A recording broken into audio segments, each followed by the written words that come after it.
Okay, so today we were talking about multiplication bingo. This is Homelink 7.3 for grade 3 everyday math. Today the class learned to play multiplication bingo. This game is a good way to practice the multiplication facts. Ask your child to show you how to play the game. Then, play a couple of games. When your child is ready to practice the harder facts, use the cards and listed numbers on the next page. There is in the next page here actually, but encourage your child to keep a record of the facts that he or she misses. Keep this Homelink at home. So you can keep this at home to actually play the bingo game. So this says you need number cards 1 through 6 and a number 10 card, 4 of each. So you can actually make these on pieces of paper yourself. Just write the number 1, 2, 3, 4, 5, 6 4 times, cut them out into cards. Okay, and so because you need 4 of them, and then number 10 too.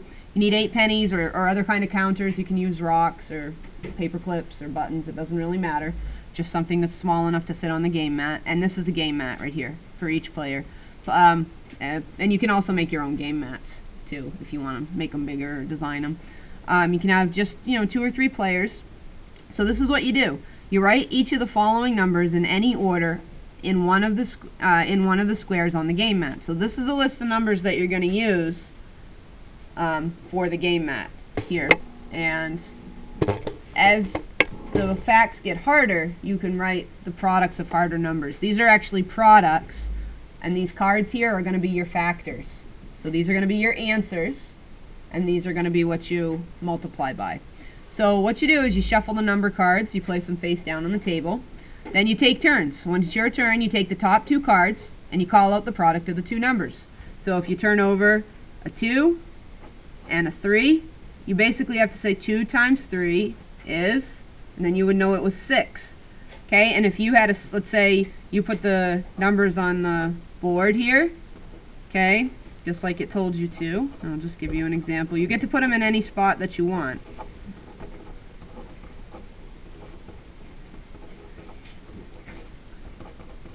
Okay, then you would put your counter right here on number 6.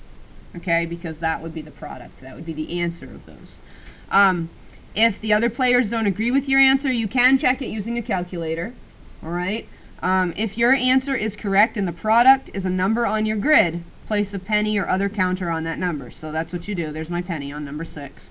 If your answer is incorrect, you lose your turn. So if you said 2 times 3 is 5, okay, that's not correct. So you don't get to place anything on the chart.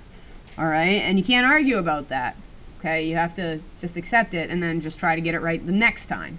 Okay, the first player to get 4 counters in a row, okay, so either in a row, in a column, or diagonal, or 8 counters on the board, wins the game.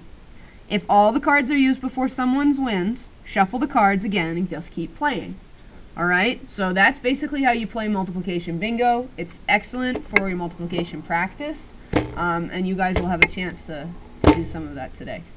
So this is lesson Homelink 7.3, multiplication bingo of grade 3 everyday math.